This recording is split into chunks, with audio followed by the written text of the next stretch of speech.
Garri gamaan diigame kuuleetoo anaaf iyyuu naa game. Garri gamaan diigame kuuleetoo aniyyuu nan miidhame. Garri gamaan diigame kuuleetoo jaalala keetiif jedheen. Garri gamaan diigame kuuleetoo waa baay'een obsee baadhe. Garri gamaan diigame kuuleetoo jaalalas rabbi fidee. Garri gamaan diigame kuuleetoo jaalalas yooman jibbee.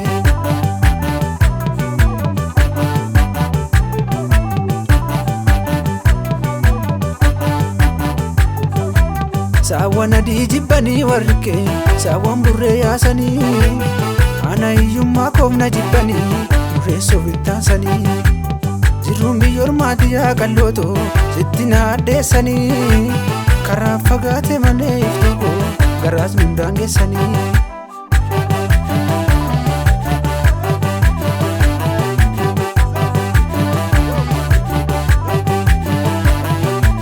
Nafsi wal jaallate yaa michuuko meetii ilkaan aannanii.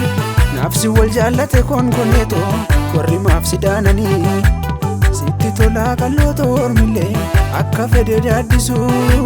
Roorroon barammaatti yaa jabduuko orma malaa raffisu.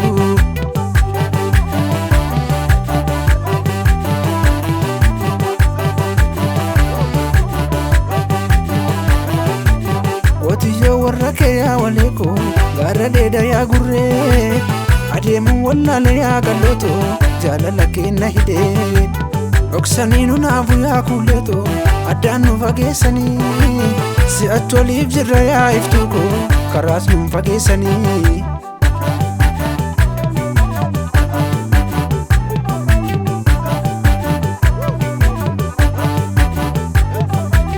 Biyya koo gadhiise yaa qallootoo biyya keerra naannaa.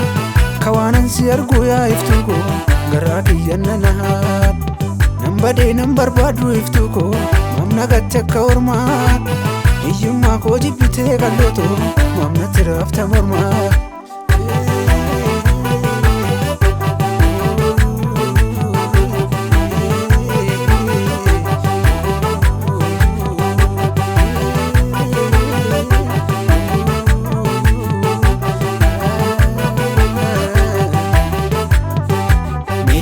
Meetii koo dubbii baraan beekanii.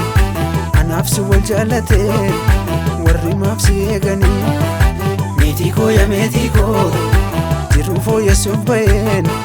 Lafti naaf hin bari'u nama yaada isaan badeen firri gateen ari'u. Meetii koo yaa meetii koo daattuu galaanni nyaateen maal jedhu eegaa kanaan. Meetii koo yaa meetii koo rakkoo biyyaa na baaseen kan of miidhayyuu wanaa. Meetii koo yaa meetii koo baabura yaabuun beeku miilla kootiin anjooraan. Meetii koo yaa meetii koo rakkataan firan qabu kan garaan gadde soora.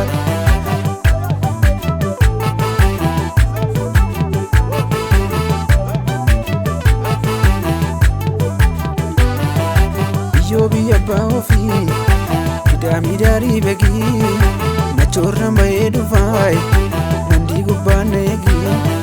Biyyoo biyya abbaa ofii miidhaarii beekii nachoorra bahee dhufaay mandii gubbaan eegii.